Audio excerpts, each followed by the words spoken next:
Welcome to fit Ganesha.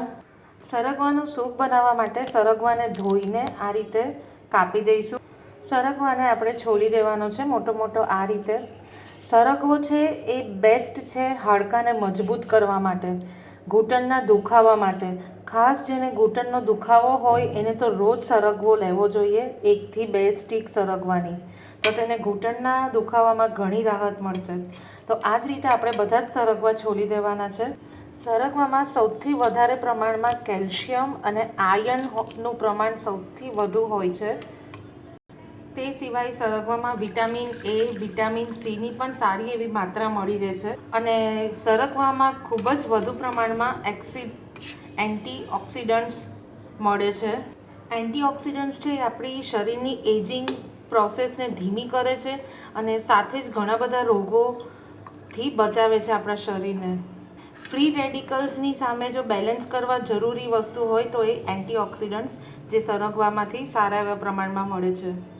તો કુકરમાં પાણી એડ કરીને સરગવો અંદર મૂકી દીધો છે. હવે 2 થી 3 સીટી સુધી આપણે કુકરને ગરમ કરવાનું છે. 2 થી 3 સીટી વાગે ત્યાં સુધી. 2 સીટી પછી ગેસ બંધ કરીને કુકર ખોલી ચપ્પુની મદદથી આપણે ચેક કરીશું તો એકદમ સોફ્ટ થઈ ગઈ છે.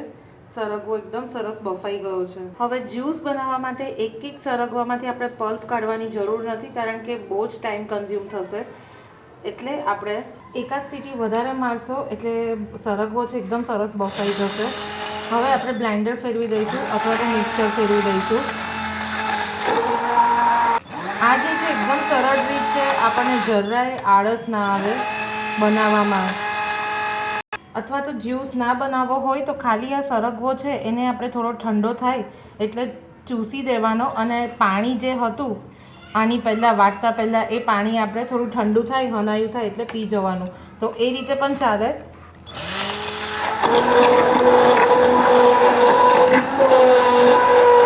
તો 3-4 મિનિટમાં બધો જ સરગવાનો જ્યુસ એકદમ સરસ નીકળી ગયો છે. સરગવાનો જ્યુસ આપણે ગાળી દઈશું. તો તે સિવાય સરગવો છે એ માથાના દુખાવામાં, શરદીમાં રાહત આપે છે. સરગવામાં ભરપૂર પ્રમાણમાં ફાઇબર હોય છે તો પાચનતંત્ર આપણા શરીરનું મજબૂત કરે છે એટલે. અને ફાઇબર હોય એટલે આપણે વેઇટ લોસમાં પણ તે વસ્તુ મદદ કરે. તે સિવાય તે આપણા લોહીને સાફ કરે છે શરીરમાં. લોહીને સાફ કરે એટલે સ્કિન અને હેર રિલેટેડ પ્રોબ્લેમ પણ ધીમે ધીમે ઓછી થવા માંડે. કારણ કે પિમ્પલ્સ છે, કોઈ પણ સ્કિન રિલેટેડ પ્રોબ્લેમ છે એની બેઝિક શરૂઆત, એનો બેઝિક જન્મ લોહીની અશુદ્ધિથી થાય છે. તો એમાં પણ આપણને ફાયદો મળે છે. આ તો બધા એના એક્સ્ટ્રા બેનિફિટ્સ છે. સરગવાના જ્યુસમાં આપણે થોડા પ્રમાણમાં સંચળ ઉમેરીશું, બ્લેક સોલ્ટ. સંચળ ના હોય તો સિંધવ મીઠું એડ કરવાનું, રોક સોલ્ટ. પણ બને ત્યાં સુધી તમે હેલ્થ પર્પઝથી જો આ જ્યુસ બનાવીને પીતા હો તો નોર્મલ સોલ્ટ જે આપણે નોર્મલ શાકમાં નાખીએ છીએ ક્યારેય ના એડ કરવું. તેના કરતાં સિંધવ મીઠું અથવા તો પછી સંચળ એડ કરવું તો એનો ટેસ્ટ પણ સારો આવશે અને હેલ્થ માટે પણ એ ઘણું સારું રહેશે. અને સાથે જ આની અંદર તમારે વધારે ટેસ્ટી બનાવવા માટે ફુદીનો, તુલસીના પત્તા એ બધું જ વસ્તુ તમે એડ કરી શકો છો. કોથમીર એડ કરી શકો છો. લીંબુનો રસ પણ નીચવી શકો છો આની અંદર. પણ આ જે સરગવો છે એનો ઓરિજિનલ ટેસ્ટ બહુ જ સારો હોય છે. તમે ખાલી સરગવાની સ્ટીક 5 મિનિટ ગરમ પાણીમાં રાખીને ચૂસશો તો એ પણ એકદમ ટેસ્ટી લાગશે. એટલે હું અહીંયા કશું જ બીજું એડ નથી કરતી. પાલકના જ્યુસ કરતાં, દૂધીના જ્યુસ કરતાં સરગવાનો આ જ્યુસ ઘણો ટેસ્ટી લાગે છે. તો એમાં હું બીજા કોઈ જ ફ્લેવર્સ એડ કરવાની જરૂર નથી.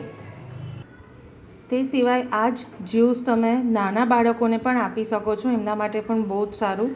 અડધી વાટકી કે તેનાથી ઓછો ક્વોન્ટિટીમાં જ્યુસ તમે નાના છોકરાઓને પણ આપી શકો છો. અને મોટા વડીલો માટે પણ સરગવો ચૂસતા ના ફાવે એમના માટે પણ ઇનડાયરેક્ટલી આ રીતે જ્યુસ આપવો બહુ જ સારું રહેશે.